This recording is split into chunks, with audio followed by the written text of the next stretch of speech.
So today we will discuss about the topic semiconductors. Semiconductors जैसे नाम से ही पता चल रहा है, there is something material that is conducting, but there is a word in front of the conductors is semi. That means under some conditions these materials will conduct. So solids basically जो इसका introduction part है या कह लीजिए कि history part है वो यही है कि सेमीकंडक्टर्स जो है एक क्लासिफिकेशन है सॉलिड्स की, और सॉलिड्स को बेसिकली दो तरीके से हम लोग क्लासिफाई करते हैं, on the basis of conductivity and on the basis of energy band gaps. और सेमीकंडक्टर्स जो हैं उन सॉलिड्स की एक कैटेगरी है जिसको हमने क्लासिफाई किया है both on the basis of energy band gap as well as on the basis of conductivity. So because ये सेमीकंडक्टर्स जो है सॉलिड हैं, तो हम पहले सॉलिड की कैटेगरीज को स्टडी करेंगे और वहाँ पे देखेंगे कि सेमीकंडक्टर्स हमारे पास कहाँ पे मिल रहे हैं। तो बेसिकली सॉलिड्स जो है वो मैं बता चुकी हूँ कि दो तरह से क्लासिफिकेशन उनकी की गई है, पहली कंडक्टिविटी और रेसिस्टिविटी के बेसिस पर और सेकेंड वाली एनर्जी बैंड गैप्स के बेसिस पर। And you all know conductivity and resistivity are inversely proportional to each other. So सबसे पहले on a further going on a next note we will discuss the classification of solids on the basis of conductivity and resistivity.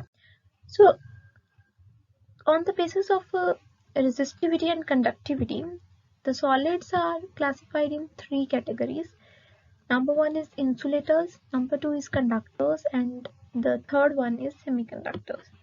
And insulators we all know are the materials जो बिल्कुल भी conduct नहीं करते हैं, इनकी सबसे ज़्यादा least conductivity होती है। दैट मीन्स इनकी रेजिस्टिविटी हाई होती है, बिकॉज कंडक्टिविटी एंड रेजिस्टिविटी मैंने पहले भी बात किया कि ये इनवर्सली प्रोपोर्शनल हैं एक दूसरे के। तो नॉन मेटल्स इसके अंडर आते हैं, इंसुलेटर्स के under. And second is the conductors, जिसको मेटल्स भी कह देते हैं। मेटल्स जितनी भी हैं वो कंडक्टिंग हैं, कंडक्टर्स के अंडर आती हैं और इनकी काफ़ी ज़्यादा हाई कंडक्टिविटी होती है क्योंकि इनके पास काफ़ी ज़्यादा हमें फ्री इलेक्ट्रॉन्स मिल जाते हैं, और फ्री इलेक्ट्रॉन्स अगर लेटिस में मूव करेंगे तो डेफिनेटली हमारे पास कंडक्टिविटी हमें मिल जाएगी, और रेजिस्टिविटी डेफिनेटली लो हो जाएगी क्योंकि कंडक्टिविटी हमारे पास हाई है। और जो हमारा मेन टॉपिक जिसके ऊपर हमें फोकस करना है दैट इज द सेमीकंडक्टर्स। और सेमीकंडक्टर्स वो मटेरियल है जो कंडक्टर्स और इंसुलेटर्स के बीच में लाई करता है। दैट मीन्स इसकी रेजिस्टिविटी और कंडक्टिविटी जो है वो इंटरमीडिएट है कंडक्टर्स एंड इंसुलेटर्स के। जो इंसुलेटर्स हैं उनसे डेफिनेटली इसकी कंडक्टिविटी ज़्यादा होगी, लेकिन मेटल्स हैं जो कंडक्टर्स हैं उनसे इसकी कंडक्टिविटी जो है वो थोड़ी कम होगी। तो क्योंकि ये क्लासिफिकेशन हमने रेजिस्टिविटी और कंडक्टिविटी के बेसिस पर की है, तो आई थिंक हमें रेंज भी इन तीनों मटेरियल्स की देख लेनी चाहिए। जो इंसुलेटर्स हैं ये इसकी रेजिस्टिविटी की रेंज है क्योंकि इसके यूनिट्स जो हैं वो हमें दिखाई दे रहा है कि ओम मीटर्स में है। When we talk about the conductivity, the units get changed to Simon meter inverse. तो इंसुलेटर्स जो है इनकी कंडक्टिविटी इनकी रेजिस्टिविटी की यहाँ पे मैं बात करूँ तो रेजिस्टिविटी जो है वो इनकी मोर देन 10⁵ ओम मीटर होगी, मतलब इतना ज़्यादा रेजिस्ट कर सकते हैं ये करंट को। दैट मीन्स कंडक्टिविटी जो है वो बिल्कुल ही निग्लिजिबल हो जाएगी क्योंकि रेजिस्टिविटी जो है अप्रॉक्सीमेटली वेरी हाई है, if we take to the infinity almost infinite अगर हम इसको कंसीडर कर सकते हैं क्योंकि नेग्लिजिबल कंडक्टिविटी है। और जो कंडक्टर्स हैं इनकी less than 10⁻⁵ ohm metre. Can see कितना ज़्यादा फर्क है कंडक्टर्स एंड इंसुलेटर्स की रेजिस्टिविटी रेंजेस में। And semiconductors are the material जो कि इन दोनों के बीच में लाई करते हैं। It is intermediate materials between the insulators and conductors that I have discussed before, और इसकी रेंज भी इसीलिए इन दोनों के बीच में ही लाई करती है। इट इज समवेयर 10⁻⁵ 5 से भी कम होगी एंड 10⁻⁻5 से ज़्यादा होगी, अप्रॉक्सीमेटली 10⁻³ तक इसकी रेंज वेरी कर जाती है। तो ये इनकी कनेक्टिविटी और रेजिस्टिविटी के बेसिस पर सॉलिड को तीन तरह से हमने कैटेगराइज कर दिया है। And further we will discuss these materials on the basis of energy band gap. But before going to the energy band gap, I want to discuss something about the energy band gaps कि energy band gaps क्या होते हैं और वो कैसे form होते हैं। तो यहाँ पर मैं एग्जांपल ले रही हूँ सिलिकॉन का। You can see the silicon atom. इसमें इसके हमें पता है कि इसका एटॉमिक नंबर 14 है। दैट मीन्स वैलेंस शेल में 4 इलेक्ट्रॉन्स हमें मिल जाएंगे। You can see the valence shell, the outermost shell, we get the 4 electrons, 1 2 3 and 4। और जो ये 4 इलेक्ट्रॉन्स हैं, यही इलेक्ट्रॉन्स जो हैं वो हमारे कंडक्शन में हेल्प करते हैं, क्योंकि ये फ्री इलेक्ट्रॉन्स होते हैं एक तरह से। और इनकी जो एनर्जी है वो काफ़ी ज़्यादा हाई होती है। जैसे जैसे हम न्यूक्लियस के दूर होते जाएंगे, इलेक्ट्रॉन्स की एनर्जी जो है वो हायर स्टेट में जाती जाएगी। और थोड़ी सी भी एनर्जी अगर वो गेन कर लेंगे तो वो और ज़्यादा एक्साइटेड स्टेट में जाकर वैलेंस बैंड में शिफ्ट कर जाएंगे, वैलेंस शेल में यू कैन से शिफ्ट कर जाएंगे। तो जब ये एटम सिंगल एटम है तो ये मेरे पास जो है एनर्जी लेवल्स आ रहे हैं। You can C E1, E2, E3 and E4। You can see this from this diagram also कि यहाँ पर E1 जो है वो मेरे पास इनर मोस्ट शेल के लिए, that is least energy. E2 जो है वो उससे आगे वाले शेल के लिए, और E3 जो सबसे ज़्यादा एनर्जी है वो वैलेंस बैंड की है। और ये इसके एनर्जी लेवल्स हमें मिलते हैं जब सिलिकॉन एटम है। लेकिन जब सिलिकॉन मॉलिक्यूल में चेंज हो जाता है, दैट मीन्स अगर एक सिलिकॉन के साथ ऐसा ही एक और सिलिकॉन मैं कहूँ कि बॉन्ड बना रहा है, कोवलेंट बॉन्ड बनाएगा, बिकॉज 4 इलेक्ट्रॉन्स हैं हमारे पास। इसको ऑक्टेट कंप्लीट करने के लिए 4 और इलेक्ट्रॉन्स चाहिए। तो नेबरिंग एटम के ये 4 इलेक्ट्रॉन्स जो दूसरे उसके वैलेंस होंगे, इलेक्ट्रॉन्स होंगे, वो आपस में शेयरिंग करेंगे और बॉन्ड, कोवलेंट बॉन्ड्स जो है वो फॉर्म कर देंगे। अब उस शेयरिंग से क्या होगा कि जो शेयरिंग है वो एनर्जी लेवल्स को स्प्लिट कर देगी। कुछ इलेक्ट्रॉन्स की एनर्जी हाई स्टेट पे शिफ्ट हो जाएगी, कुछ इलेक्ट्रॉन्स की एनर्जी लोअर लेवल पे शिफ्ट हो जाएगी। तो वो एक एनर्जी लेवल से ना रिप्रेजेंट करके बहुत सारे एनर्जी लेवल से रिप्रेजेंट होगा एक स्टेट, एक एनर्जी लेवल। तो वो बहुत सारे एनर्जी लेवल्स को मिलाकर एक एनर्जी बैंड बन जाता है। यू कैन सी बहुत सारे एनर्जी लेवल्स इसके अंदर आएंगे जो हमारे पास एनर्जी बैंड बना देंगे। This is what I was talking about the energy bands, जो मैं बताना चाह रही थी कि एनर्जी बैंड्स किस तरह से बनते हैं। Group of energy levels, when they combine they form the energy bands.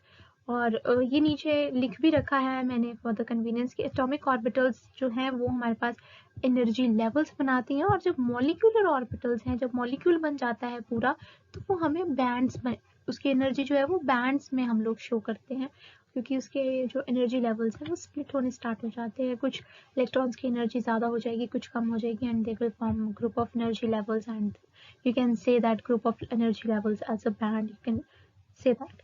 So I think you all get huge information about the energy bands.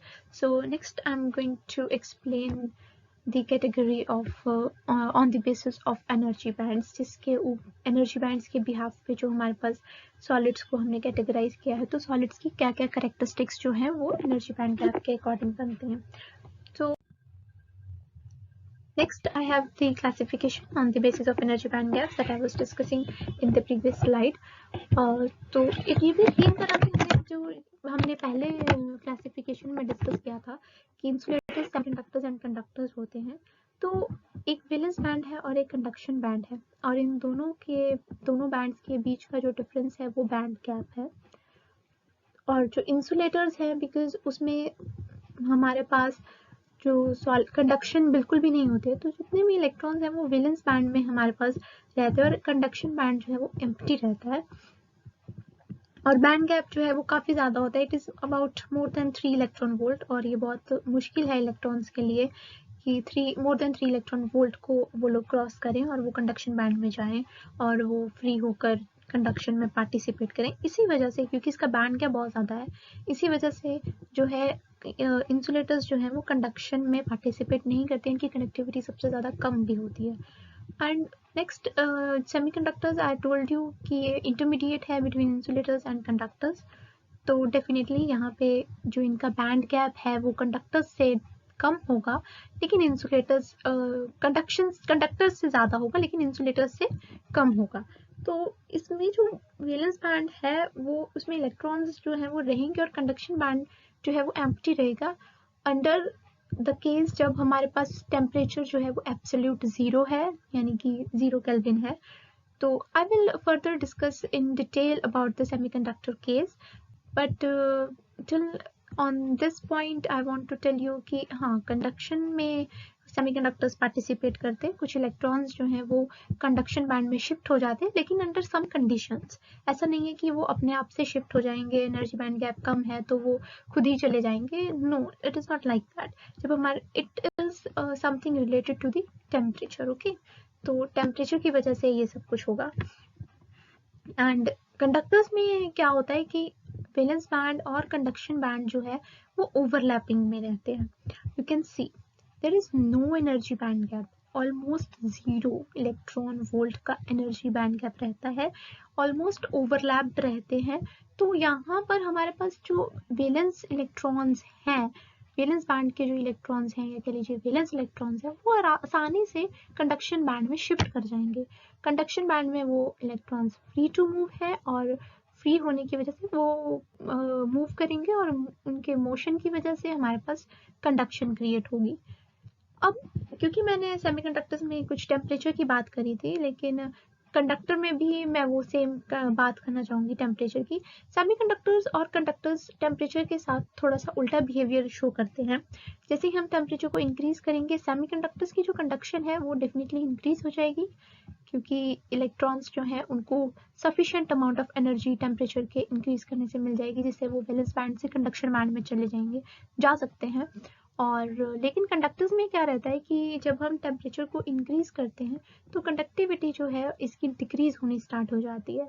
It has a valid reason. Actually we all know कि जो current है वो directly proportional होता है अपना drift velocity के. We know about that. तो जब मैं टेम्परेचर को इंक्रीज करूंगी तो एक थर्मल एजिटेशन जो है वो क्रिएट होगा बिटवीन द इलेक्ट्रॉन्स जो कंडक्शन बैंड में है, क्योंकि थर्मल एनर्जी बढ़ जाएगी उनकी भी. उससे क्या होगा, क्योंकि इलेक्ट्रॉन्स बहुत ज़्यादा कंडक्शन बैंड में इस केस में है, तो वो आपस में कोलाइड होना स्टार्ट कर देंगे, जिसकी वजह से उस कोलिजन की वजह से उनकी ड्रिफ्ट वेलोसिटी जो है वो कम हो जाएगी. क्योंकि ड्रिफ्ट वेलोसिटी करंट के डायरेक्टली प्रोपोर्शनल है, तो ड्रिफ्ट वेलोसिटी के कम होने से मेरे पास करंट भी कम हो जाएगा, एंड करंट कम होने की वजह से डेफिनेटली कंडक्टिविटी भी मेरे पास कम होगी, क्योंकि conductivity is directly proportional to the current. तो सेमीकंडक्टर्स और कंडक्टर्स टेम्परेचर के केस में उल्टा काम करते हैं, एक दूसरे से उल्टा काम करते हैं. और ये सेम केस जो टेम्परेचर के केस है मैं सेमीकंडक्टर के केस में बहुत ज़्यादा डिटेल में डिस्कस करूँगी फर्दर नेक्स्ट स्लाइड्स में. So I hope this is clear on for you guys कि एनर्जी बैंड गैप्स के अकॉर्डिंग सॉलिड्स को कैसे क्लासिफाई किया गया है. So moving towards the next slide, let us have the introduction of the semiconductors कि semiconductors जो हैं वो किस तरह का मटेरियल है और उसमें क्या क्या चीज़ें और इंक्लूडेड हैं और किस तरह का बिहेवियर वो लोग शो करते हैं. तो फर्स्ट इज द सेमीकंडक्टर्स जो हैं ये ऑलमोस्ट हमारे पास 4 इलेक्ट्रॉन वैलेंस इलेक्ट्रॉन जिस एलिमेंट वो वाले एलिमेंट्स होते हैं जिसके पास 4 इलेक्ट्रॉन्स जो है वो वैलेंस शेल में प्रेजेंट रहते हैं. और you can relate this with carbon family. Yes, carbon family से काफ़ी ज़्यादा मटेरियल्स एलिमेंट्स जो है वो सेमीकंडक्टर वाला बिहेवियर शो करते हैं, सेमीकंडक्टिंग बिहेवियर शो करते हैं. और फर्दर सेमीकंडक्टर्स 2 तरह के हैं, intrinsic and extrinsic. Intrinsic semiconductors जो है वो प्योर सेमीकंडक्टर्स है, दैट मीन्स उसमें कुछ भी इम्प्योरिटीज़ नहीं है. लेकिन जो एक्सट्रिंसिक सेमीकंडक्टर्स हैं, नाम से पता चल रहा है एक्सट्रिंसिक यानी कुछ बाहर से अंदर आया है. इनको डोप्ड सेमीकंडक्टर्स भी कहा जाता है. Doped is something like impurity जो हम लोग खुद ऐड करते हैं उस एलिमेंट में, ताकि उसकी कंडक्टिविटी रेंज को हम और इंक्रीज कर सकें, बढ़ा सकें. क्योंकि हम खुद ऐड कर रहे हैं, दैट मीन्स कुछ ना कुछ बेनिफिशियल ज़रूर होगा इसको ऐड करना. और on the basis of these impurities, extrinsic semiconductors has 2 types, n type and p type. और ये प्योरली जिस तरह की इम्प्योरिटी हमने ऐड करी है उसके बेसिस पर ये कैटेगराइज किए गए हैं, n type and p type. और further I will discuss in maybe not in this video but in the next video about this extrinsic semiconductors in detail कि n type semiconductor कैसे बनता है and p type semiconductor कैसे बनता है. And the fourth point is what I was discussing in the previous slide कि temperature के साथ semiconductors का behavior कैसा है और conductors का behavior कैसा है. Semiconductors जो हैं वो temperature increase करने के साथ conductivity अच्छी देते हैं, लेकिन conductors जो हैं वो इससे उल्टा काम करते हैं, उल्टा behavior show करते हैं.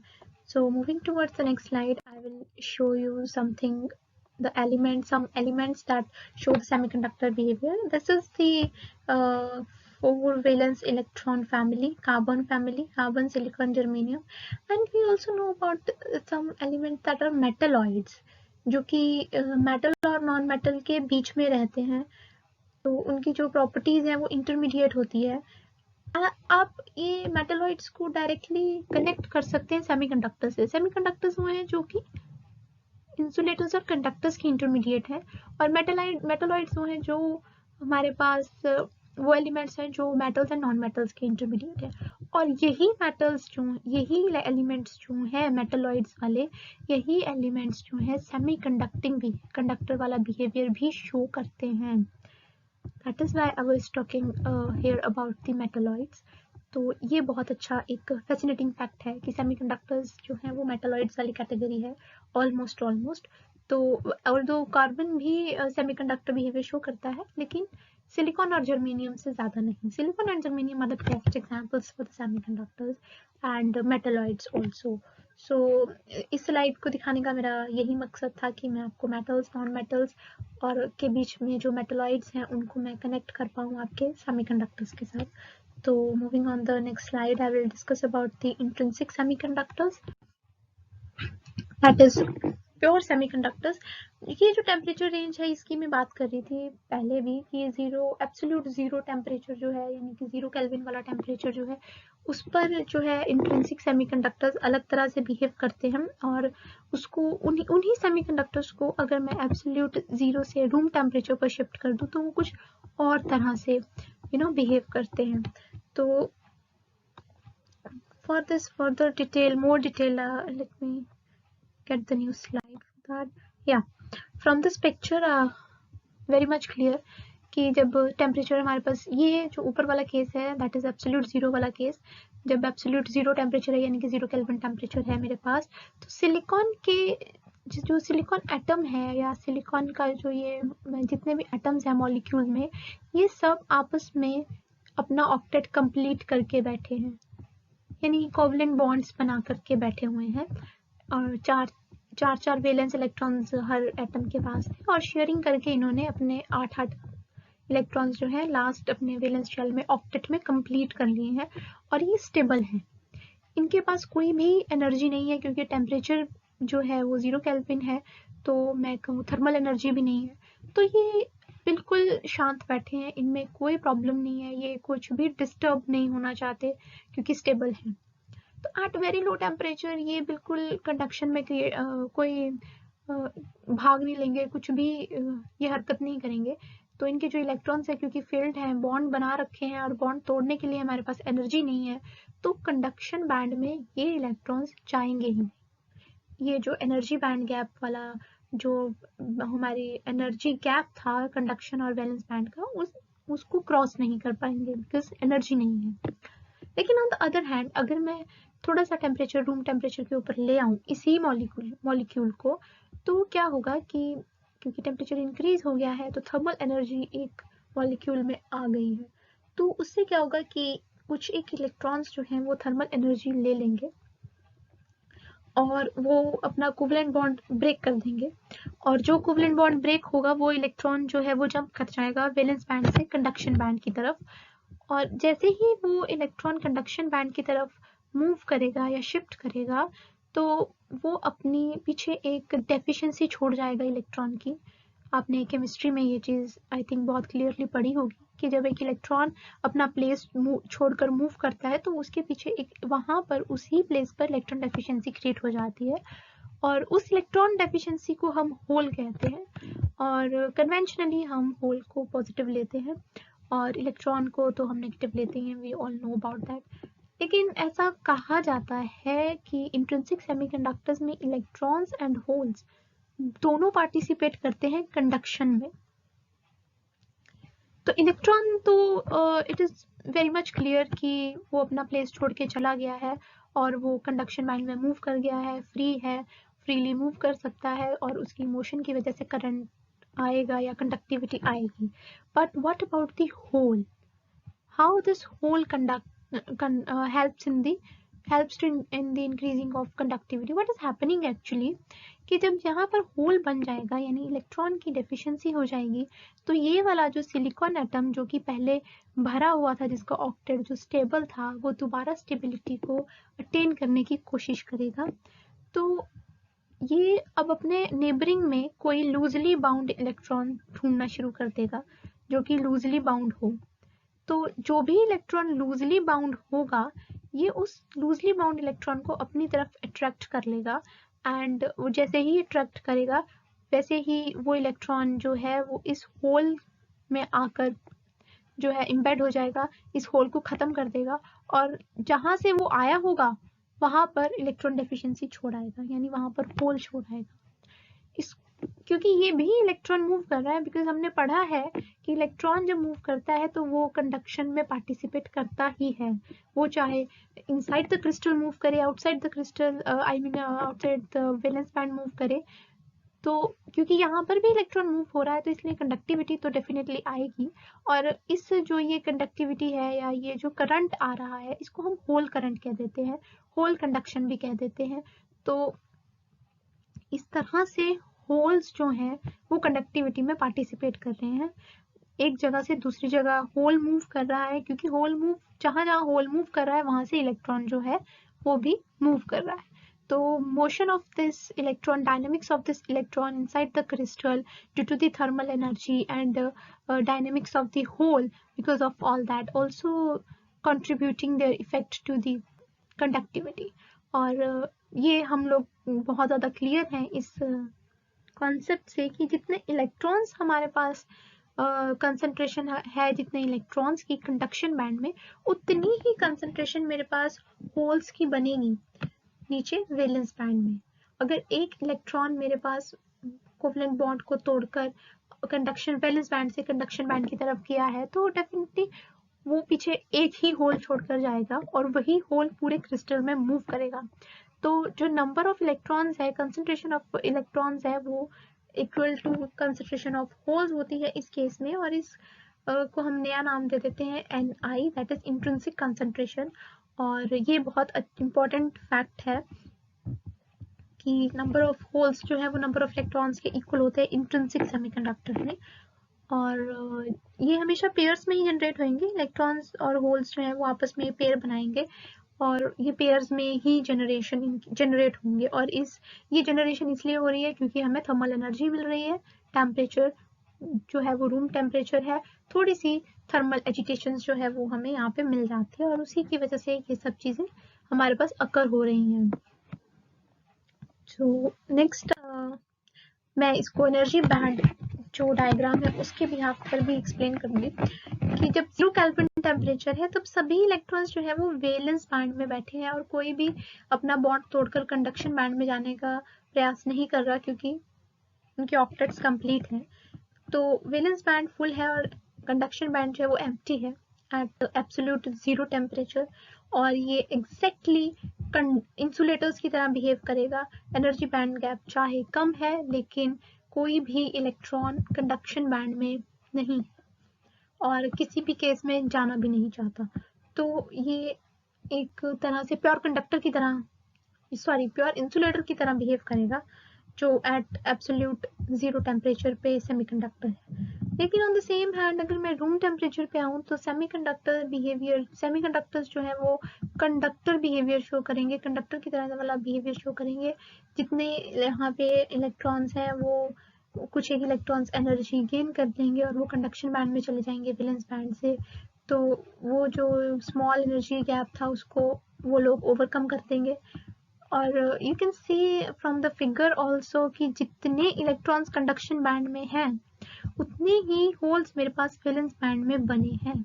सी we have 1, 2, 3, 4, and 5, 6 electrons in the conduction band, and similar concentration we have in the valence band of holes 1, 2, 3, 4 and 5, 6.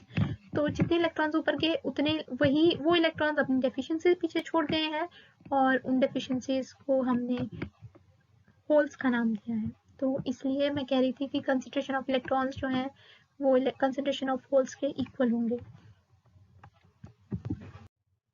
तो अब मैं कुछ मैथमेटिकल रिलेशंस यहाँ पे डिस्कस करना चाहती हूँ कंडक्टिविटी के और करंट के इंट्रिंसिक सेमीकंडक्टर्स पे, और ये बहुत इंपॉर्टेंट पार्ट है अगर आप किसी भी कॉम्पिटिटिव के लिए प्रिपेयर कर रहे हैं। तो इसके भी हाफ पे या इसके ऑन दिस बेसिस बहुत सारे न्यूमेरिकल्स हमें देखने के लिए मिल जाते हैं हमारे किसी भी एग्जाम में। तो हमें पता है कंडक्टिविटी जो है सिग्मा जो है वो NE म्यू होती है, यानी get that whole. So E is the electron charge here and N is the concentration of that charge and mu is the mobility. So if I talk about, क्योंकि conductivity में holes और electrons दोनों participate कर रहे हैं, तो जो whole conductivity है वो definitely conductivity of electrons and conductivity of holes इन दोनों का addition होगी। तो हमें ये पता है कि conductivity NE mu होती है। तो NE जो है concentration of electrons है, I have discussed previously, and NH जो है वो concentration of holes है, और Ne plus NH को हमने Ni का नाम दिया था previous slides में, मैं ये डिस्कस कर चुकी हूँ। तो मेरे पास जो टोटल कंडक्टिविटी है वो मेरे पास NIE mu E plus mu H आ जाएगी। mu E and mu H are the mobilities। तो ये मेरे पास कंडक्टिविटी का रिलेशन आ जाएगा। इसके भी आप पर बहुत सारे क्वेश्चंस आपको मिल जाएंगे जिसमें आपको कंसंट्रेशन ऑफ इलेक्ट्रॉन्स दिया होगा, एंड आपको पता है कि कंसंट्रेशन ऑफ इलेक्ट्रॉन्स जो है वो कंसंट्रेशन ऑफ होल्स के इक्वल है, तो और वो जो है Ni के इक्वल है। तो we know about this, and electronic charge हमें पता है, उसकी वैल्यू हमें पता होती है, और मोबिलिटी हो सकता है हमें दी हो और हमसे कंडक्टिविटी की वैल्यू पूछी हो, या कोई भी एक चीज़ इसमें से मिसिंग हो सकती है, तो हमें उसको फाइंड आउट करना है। ये इस तरह का न्यूमेरिकल आमतौर पे मिल जाता है। और अब मैं बात करती हूँ करंट की। तो करंट भी, क्योंकि कंडक्टिविटी में दो चीज़ें पार्टिसिपेट कर रही हैं, इलेक्ट्रॉन्स एंड होल्स, तो करंट भी डेफिनेटली दोनों की वजह से ही होगा, होल्स के और इलेक्ट्रॉन्स के। और हमें पता है करंट क्या होता है, I is equal to NaEVD। That means number concentration of the charge, A is the area of cross section, E is the electronic charge, and VE या VH, these are the drift velocities of electron and drift velocity of hole। तो simple mathematics से I मैंने निकाला है NIAE VE plus VH, these are the drift velocities, and we also know drift velocity is equal to mobility into the electric field applied. So if I put the value of this V is equal to mu E, तो मेरे पास जो ये ऊपर वाला relation है I is equal to NIAE VE plus VH, वो कुछ इस तरह से ट्रांसफॉर्म होके आ जाएगा सिंपल मैथमेटिक्स की फॉर्म। सिंपल मैथमेटिक्स को यूज़ किया है, अलजेब्रा को यूज़ किया है, there is nothing rocket science in this. जहाँ पे NI मेरे पास इंट्रिंसिक कंसंट्रेशन है और E मेरे पास इलेक्ट्रिक फील्ड है, A area of cross section है, और E इलेक्ट्रॉनिक चार्ज है, mu E and mu H of course mobility है, मैंने पहले डिस्कस कर दिया है। So this is all about the intrinsic semiconductor and their mathematical relations. Further, I will not in this, but in next video I will come up with some of the numericals based on these, and I really want कि आप ये दो relations बहुत अच्छे से याद रखेंगे क्योंकि बहुत easy है, और I think conceptually भी I have given my best to tell you about these two things. So okay, that's all for this video. Bye.